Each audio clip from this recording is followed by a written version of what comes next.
부활절 5번째 주일입니다. 부활 후 지금 계속해서 부활의 소식을 들은 우리 믿는 사람들이 어떤 신앙을 가지고 살아가야 될까 하는 것을 주제로 말씀을 나누고 있습니다. 그것은 한마디로 말하면 부활 신앙이라 말할 수 있죠. 우리가 부활의 소식을 듣고 살아가야 될 믿음은 부활의 신앙이라 말할 수 있습니다. 우리가 부활 신앙이라는 것을 생각할 때 한 2가지 정도의 요소를 생각할 필요가 있습니다. 2가지 측면을 생각할 필요가 있는데, 첫 번째, 부활의 신앙이라 말하면 예수님께서 다시 사셨다는 사실을 믿는 신앙입니다. 그리고 우리도 그 예수님을 믿는 우리도 예수님처럼 다시 부활하게 될 것이라는 것을 믿는 것, 그것이 부활신앙의 첫 측면이라 말할 수 있습니다. 부활신앙의 2번째 측면이 있다면 그것은 이제 부활을 믿는 사람다운 그런 삶을 살아가는 것입니다. 단순히 부활을 믿는, 고백하는 그것으로 끝나는 것이 아니라 부활을 믿는 사람다운 부활의 능력을 회복하고 그런 삶을 살아가고 또 그 부활을 증거하는 삶을 살아가는 것, 그것이 부활신앙의 2번째 측면이라 말할 수 있습니다. 우리가 말하는 바른 믿음 혹은 바른 신앙이라고 하는 것은 우리의 마음의 묵상과 입술의 고백이 삶으로 이어지는 그런 신앙이 바람직한 신앙이죠. 그 신앙을 우리가 바른 신앙 이렇게 말할 수 있다면, 그런 면에서 부활신앙 이렇게 말한다면 그 부활을 믿음으로 그 부활의 능력을 삶으로 살아가는, 실천해 나가는 그런 신앙, 살아있는 신앙, 그 신앙을 부활신앙 이렇게 말할 수 있다는 것입니다. 바라기는 우리 성도들께서 부활의 사실을 고백하고 또 부활의 사실을 경험해서 능력 있는 부활신앙의 성도들 되시기를 간절히 소원합니다. 오늘 본문에 보시면 우리가 읽지는 않았지만 21장 1절부터 14절까지의 내용이 이러합니다. 베드로를 비롯한 예수님의 제자들이 예수님의 죽으심을 보았습니다. 예수님께서 십자가에 죽게 될 때에 자신들이 가졌던 그 생의 목표와 그 모든 꿈들, 모든 희망을 다 잃어버리고 말았습니다. 그렇게 낙심하고 절망한 이 제자들이 이제 자신들의 고향인 갈릴리로 다시 돌아왔습니다. 본문에 보면 베드로를 비롯해서 다른 6명의 제자의 이름들이 기록이 되고 있습니다. 그들은 다시 자기의 고향으로 와서 물고기를 잡는 사람들이 되고 말았습니다. 처음에 한 3년 전에 이들이 예수님을 처음 만났을 때에 이들은 자신들이 가졌던 모든 것들을 다 버리고 예수님을 따랐던 그런 사람들이었습니다. 그런데 이제 예수님이 돌아가시고 나니까 이전의 일로, 이전에 하던 일로 다시 돌아왔다는 것이죠. 요한은 그 제자들이 고기를 잡으러 나간 그때를 밤이라고 기록을 합니다. 물론 이 갈릴리 호수, 갈릴리 바다의 특성상 고기가 잘 잡히는 때가 밤이거나 새벽이기 때문에 그들이 밤에 나갔다 이렇게 말할 수 있지만, 요한은 다분히 의도를 가지고 지금 이 제자들이 고기를 잡으러 나간 때가 밤이었다 하는 것을 말을 합니다. 요한은 예수님을 빛으로 묘사를 합니다. 그런데 빛이신 주님을 저버리고 떠난 이 제자들의 삶은 이제 밤에 살아가는 사람들이 되고 말았다는 것이죠. 그들은 주님을 떠나서 이전의 삶으로 돌아가긴 했지만 자신들이 할 수 있을 것이라고 생각했던, 가장 익숙했던 고기 잡는 일에서조차도 실패를 하고 있는 그런 모습을 보고 있습니다. 이제 그들이 밤이 새도록 고기를 한 마리도 잡지 못한 채 날이 새고 말았습니다. 그들이 이제 모든 일을 끝내려고 하는데, 그때 날이 밝아올 그때에 부활하신 예수님께서 호숫가에 서 계십니다. 그런데 이전의 삶으로 돌아가 버린 그 제자들은 그 호숫가에 서 계신 분이 부활하신 예수님이라는 것을 알지 못합니다. 왜 그런가 하면 예수님께서 이미 십자가에 죽으셨고 그 갈릴리에 오실 리가 만무하고 더군다나 예수님께서 부활하셨을 것이라고는 그들이 꿈에도 생각하지 못했기 때문입니다. 그런데 그들은 그 주님의 권위에 눌려서 그저 그 주님의 명령에 따라서 고기를 많이 잡게 되었습니다. 비로소 고기를 잡고 난 후에 그들은 그 바닷가에 서서 자신들에게 고기를 잡으라 명령하신 그분이 바로 예수님이신 것을 알게 되었습니다. 주님이시라는 그 말을 듣고 베드로가 벗었던 옷을 입었습니다. 그리고 헤엄을 쳐서 예수님께 나아갑니다. 어떤 분들은 해석하기를 물속에 들어가려면 옷을 벗어야 되는데 오히려 벗었던 옷을 입고 나갔다는 것은 그저 예수님께 이 베드로가 예의를 다하기 위해서 그저 빨리 예수님을 만나기 위해서 그렇게 옷을 갖춰 입고 헤엄을 쳐서 나갔을 것이라 그렇게 말합니다. 예수님은 밤새도록 고기 잡이에 지친 이 제자들을 위해서 숯불 위에 구워진 생선과 떡을 제자들에게 주시면서 아침을 먹으라 하십니다. 이것은 요한이 의도적으로 표현한 것입니다. 예수님의 환상이 당시 어떤 사람들이 주장하는 것처럼 단순히 예수님의 부활이 환상이거나 그저 예수님의 부활을 고대하던 사람들이 꿈으로 지어낸 것이다. 그것이 아닌 것을 이제 증명합니다. 예수님의 부활은 실제적인 사건이었다는 것입니다. 예수님은 지금 당신의 죽으심을 보면서 당신을 배반하고 그렇게 비정하게 떠난 제자들이지만 그들 앞에 오셔서 그들을 책망하지 않으십니다.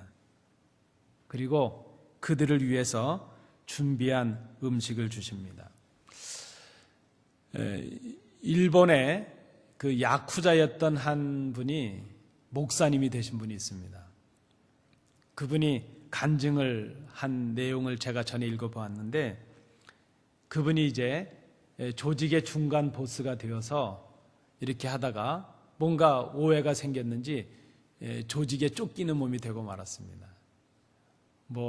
그 야쿠자라는 일본 그 조직 폭력배의 삶이 어떤지 모르지만 이제 목숨을 구걸해야 되는 목숨이 위험에 처할 그럴 상황이 되었다는 것입니다. 근데 그에게는 한국인 아내가 있습니다. 이 야쿠자였던 분은 일본 사람입니다. 그가 쫓기다가 이제 마지막 내가 곧 죽게 될 텐데 내 딸과 내 아내를 한번 봤으면 하는 마음이 들었다는 것이죠. 그리고 아내에게 전화를 합니다. 그런데 아내가 왠지 그저 지금 빨리 오라 그럴 것 같은데 선뜻 집으로 오라는 말을 하지 않고 하루 있다가 오라고 자꾸 그러는 것이죠. 그런데 이 사람은 그저 하루를 기다리지 못하고 그냥 그 아내 딸이 있는 집으로 갔더니 마침 한국에서 그 장모님이 와 계신 것이죠. 그러니까 이 아내 입장에서는 또 당신의 어머니와 그 사위가 맞닥뜨리면 또 불화가 생기고 그럴까봐 어머니가 이제 내일이면 한국으로 돌아갈 테니까 돌아가고 나서 만나게 하려고 그렇게 했다는 것입니다. 집에 들어섰는데 장모님이 있습니다. 잠시 정적이 흘렀습니다. 그런데 그 장모님이 내뱉은 첫 마디가 무엇이었는가 하면 네가 인간이냐 말이야. 어떻게 내 하나밖에 없는 딸을 데려다가 이 고생을 시키고 이제는 쫓기는 몸이 되고 목숨의 위기까지 당해서 이런 꼴을 만드느냐. 이렇게 책망도 할 법한데 그 책망을 하지 않고 처음으로 내뱉은 말이 무엇인가 하면 밥은 먹었는가? 밥은 먹고 가게 그랬다는 겁니다. 그러면서 밥상을 차려준 것이죠. 나중에 목사님이 되신 이 야쿠자였던 이분이 그 간증을 하는 겁니다. 그 길로 그저 나가서 이제 어떤 삶을 살아야 될 건가 그거는 생각도 하기 전에 일단 장모님하고 맞닥뜨리기가 싫어서 나가려고 했는데 그 한마디에 주저앉고 말았다는 것입니다. 밥은 먹었는가? 밥은 먹고 가게. 그 밥을 먹고 그분이 나가서 자수를 하고 나중에 도움을 받아서 신학을 하고 목사님이 되셨다는 것입니다. 여러분, 이 밥의 힘이 대단합니다. 그렇지 않습니까? 당신을 배반한 비정한 제자들, 사람을 낚는 어부가 되게 하시겠다 그랬는데 겨우 도망쳐서 간 곳이 다시 자신들의 과거로 돌아가서 그 어둠에 다니면서 고기를 잡는 사람들이 되고 말았는데, 그나마 그것도 한 마리도 잡지 못하고 들어오는 그 제자들을 향해서 주님께서 하신 말씀은 책망의 말이 아니었다는 것입니다. 아침을 먹으라 하는 것이죠. 여러분, 이 부부간에 좀 싸움을 하다가도요, 아내들이 싸울 땐 싸웠더라도 밥을 차려놓고 밥은 먹으라고 그러면 밥 먹으면서 풀릴 때가 많지 않습니까?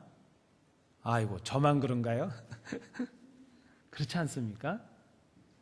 예수님은 이 제자들을 위해서 조반을 차려주시면서 이미 제자들을 다 용서하십니다. 제자들은 비로소 그 주님께서 준비해 주신 아침을 먹으면서 이분이 바로, 자신들 눈앞에 있는 이분이 바로 다시 사신 예수님이셨다는 것을 알게 되었습니다. 그리고 그 이후에 그들은 비로소 이제는 비겁한 사람들이 아니고 도망했던 제자들이 아니고 실패했던 사람들이 아니고 온전한 부활신앙의 사람들로 변화하게 되었다는 것입니다. 이 내용이 21장 1절부터 14절까지의 내용입니다. 여러분, 말씀드린 대로 부활신앙이라고 하는 것은 예수님의 부활하심을 인정하고 믿는 것입니다.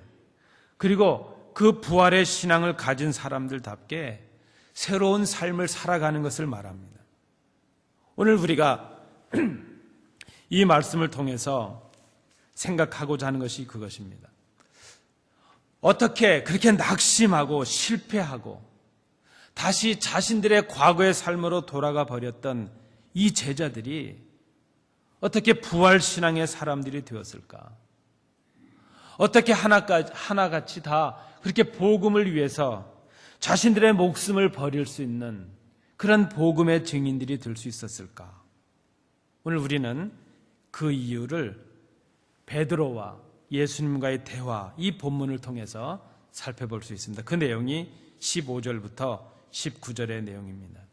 제가 주님의 질문과 베드로의 대답을 다시 한번 읽어드립니다. 요한의 아들 시몬아, 내가 이 사람들보다 나를 더 사랑하느냐?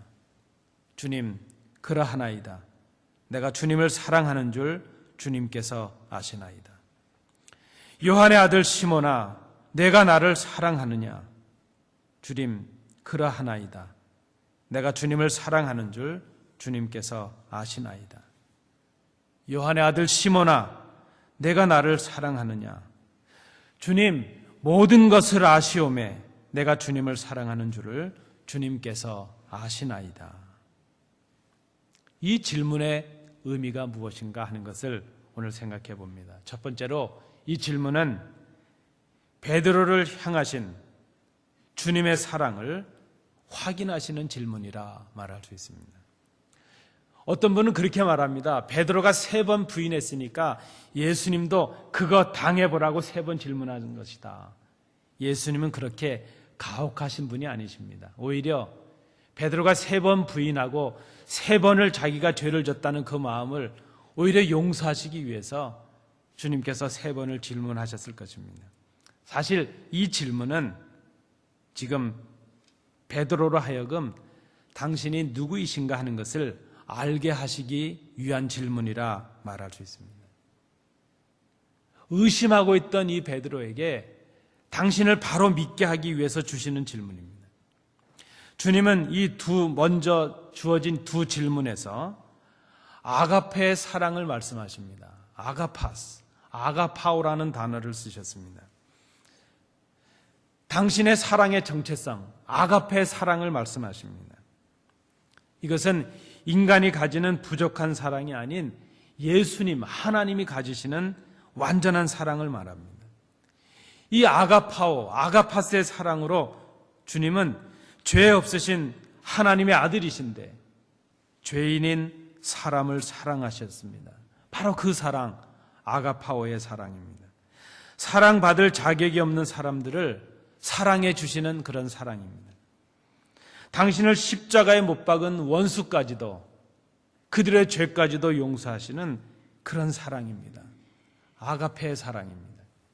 주님은 바로 이 사랑의 질문을 통해서 베드로에게 내가 너를 얼마나 사랑하고 있는지 아느냐, 내 사랑이 이런 사랑이다 하는 것을 말씀하십니다. 그래서 아가페, 아가파스, 아가파오라는 단어를 쓰십니다. 내가 누구인지를 알고 있느냐? 너를 향한 내 사랑을 지금 내가 알고 있느냐? 베드로가 이 사랑을 알기를 원하시면서 지금 질문을 주십니다. 내가 왜 십자가에 죽었는지 알겠느냐? 내가 십자가에 죽은 그 사랑을 내가 아느냐? 십자가의 죽으심의 의미를 알아야 부활의 영광을 이해할 수가 있고, 십자가와 그 부활을 알게 될 때에 예수님이 누구이신가 하는 것을 바로 알 수 있습니다. 왜 베드로를 비롯한 제자들이 예수님의 부활을 믿지 못했습니까? 왜 죽으시는지를 몰랐기 때문입니다. 왜 예수님께서 죽으시는지 몰랐습니까?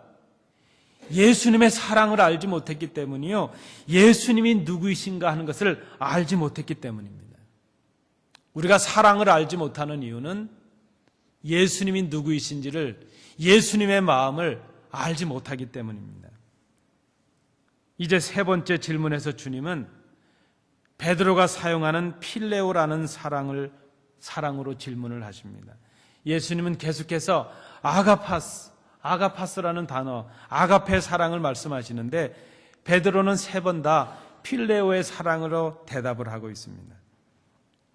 예수님을 세 번이나 부인하고 예수님에 대한 모든 희망을 버린 채로 이전의 삶으로 돌아가 버린 그 베드로에게 이제 예수님은 아가파의 사랑을 요구하지 않으시고 베드로가 대답하고 있는 필레오의 사랑으로 물으십니다.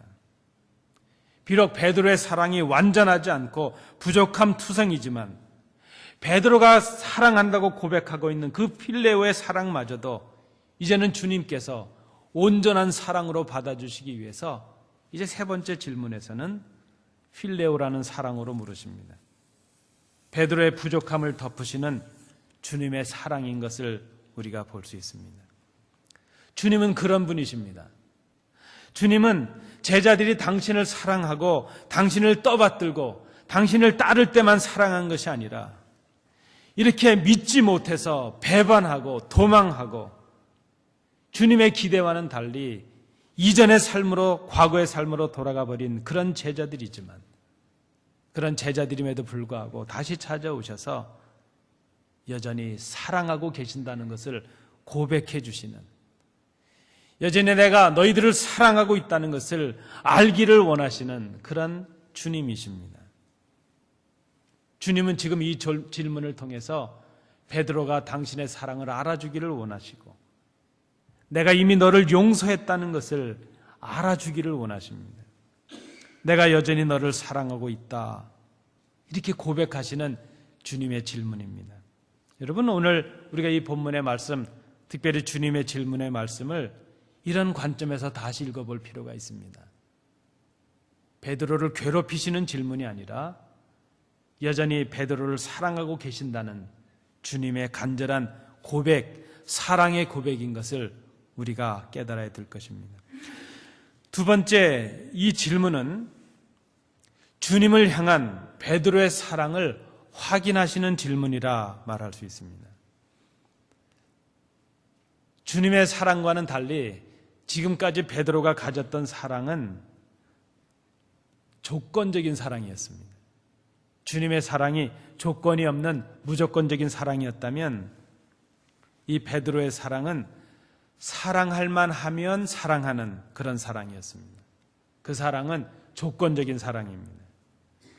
여러분, 우리가 조건 때문에 사랑하게 되면 그 조건이 사라질 때 그 사랑도 사라지고 맙니다.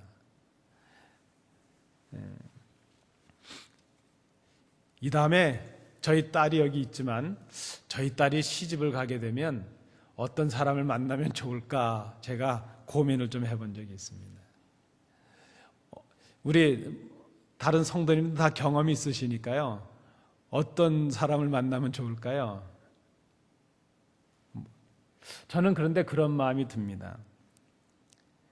그걸 물어보고 싶습니다. 이 다음에 저희 아이가 이제 결혼할 사람이라고 누군가를 데리고 오면 그렇게 물어보고 싶습니다.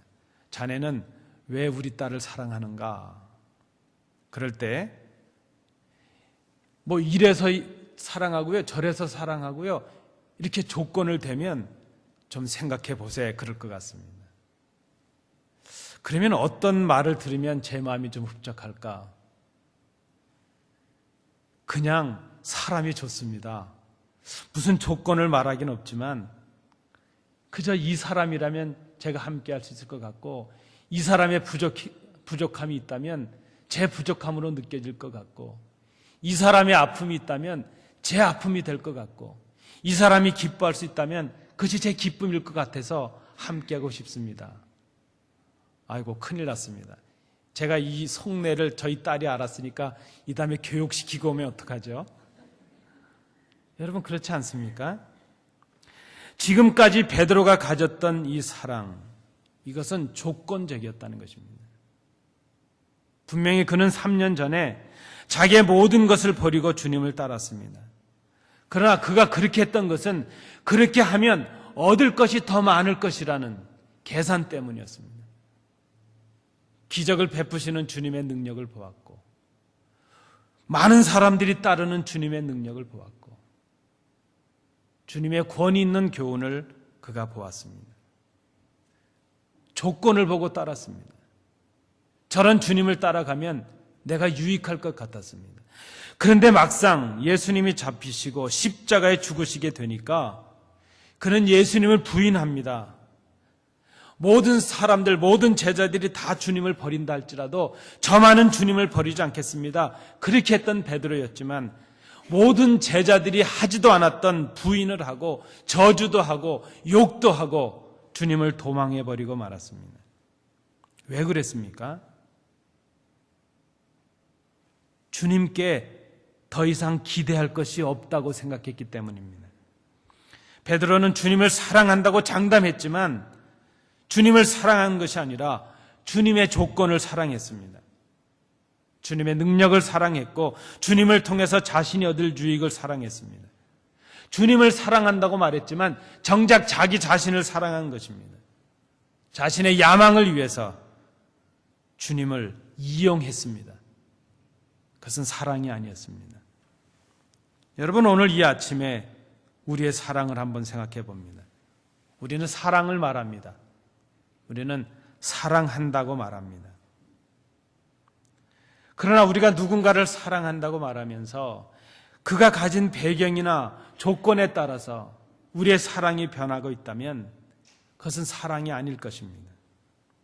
진정한 사랑은 그가 가진 것이 없어져도, 그에게 더 이상 기대할 것이 없을 때도 그를 사랑한다고 고백할 수 있기 때문입니다. 우리는 가끔 그렇게 말합니다. 내가 저를 사랑하지 않는 이유는 저가 변했기 때문이라 말합니다. 그러나 그것은 비겁한 변명에 불과합니다. 존재가 아닌, 사람 자체가 아닌 그의 가진 조건과 배경을 사랑하는 것, 그것은 사랑이 아닙니다. 오늘 특별히 어버이들을 생각하고 우리 어머니들을 생각합니다. 우리가 부모님의 사랑을 귀하게 생각하는 이유가 어디 있습니까? 첫째는 철없을 때는 우리 부모님들이 참으로 무능하고 부모님들께 그렇게 불평과 불만이 많았는데, 이 부족한 사람도 부모가 되고 보니까 부모님이 얼마나 위대하셨는가 하는 것을 깨닫습니다. 우리 부모님들이 저희들에게 주셨던 것만큼, 그렇게 사랑을 쏟으셨던 것만큼 지금 제가 부모로서 저희 자녀들에게 그렇게 사랑을 쏟고 있지 못하기 때문입니다. 우리가 부모님의 사랑을 귀하게 생각하는 이유가 무엇입니까? 적어도 우리 부모님들은 자식들을 생각하실 때에 조건으로 사랑하시지 않으셨기 때문입니다. 부모가 자녀를 사랑하는 데는 이유가 없습니다. 부모가 자녀를 사랑하는 이유는 딱 한 가지, 그저 내 자식이기 때문입니다. 그래서 부모는 자식이 병들어도 좀 부족해도 능력이 없어도 부모에게 유익이 되지 않는 것 같아도 그들을 사랑하십니다. 아니 오히려 어려움 속에 있는 자녀들을 향해서 더 큰 안타까움과 더 큰 사랑을 쏟으십니다. 더 큰 아픔으로 그들을 사랑하십니다. 이유는 딱 한 가지입니다. 자식이기 때문입니다. 조건이 아니라 존재로 인해서 사랑하시기 때문입니다. 진정한 효를 다하는 자녀는 어떤 자녀일까? 부모님이 하셨던 것처럼, 부모님이 자식에게 사랑해 주셨던 것처럼, 그렇게 부모를 조건 때문이 아니라 부모님이라는 그 존재로 인해서 사랑할 수 있는 자녀들, 섬길 수 있는 자녀들, 그들이 진정한 효를 다하는 자녀가 아니겠는가 생각합니다.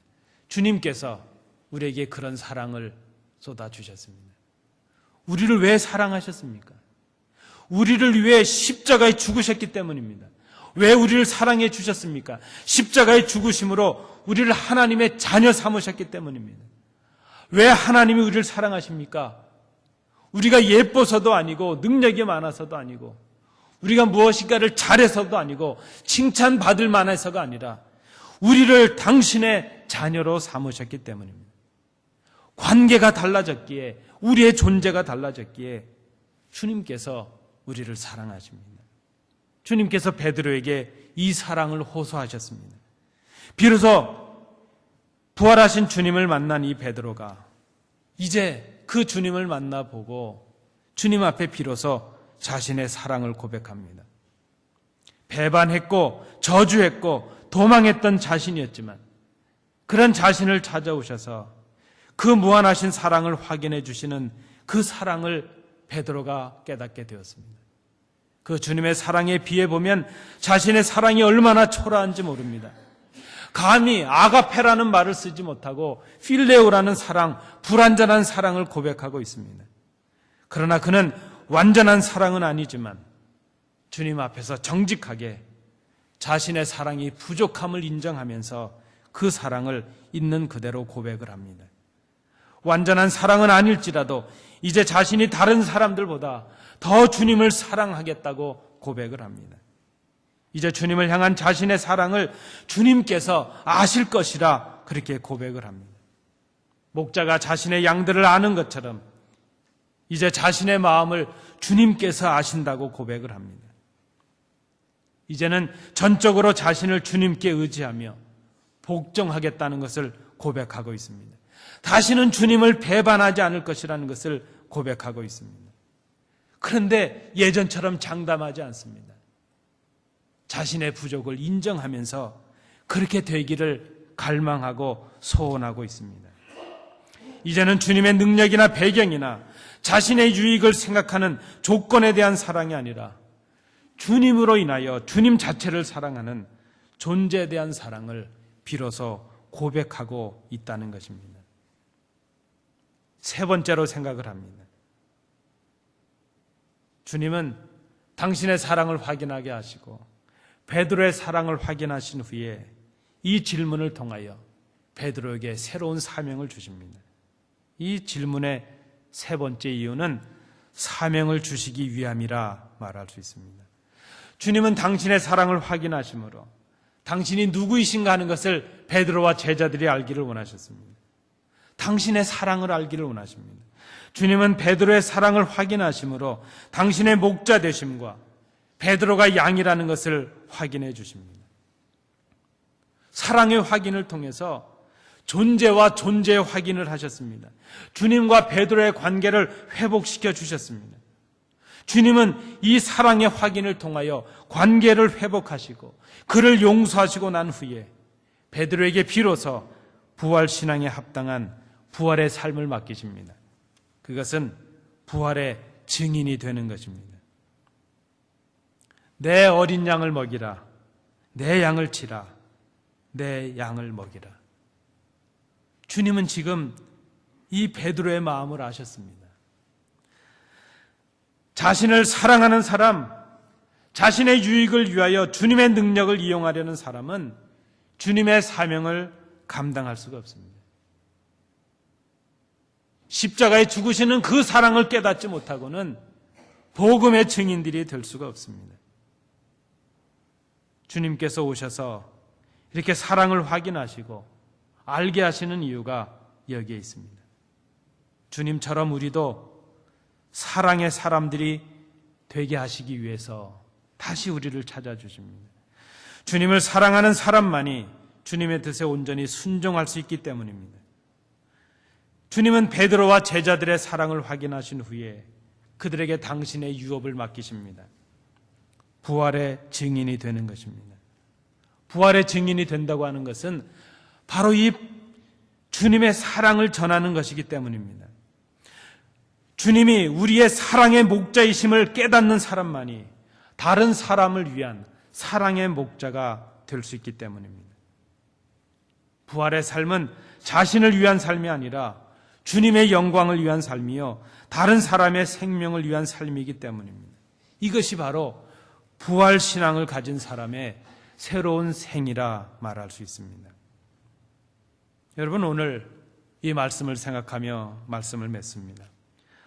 어떻게 우리가 가진 이 부활에 대한 고백과 믿음이 사랑을 전하는 부활의 삶으로 이어질 수 있을까?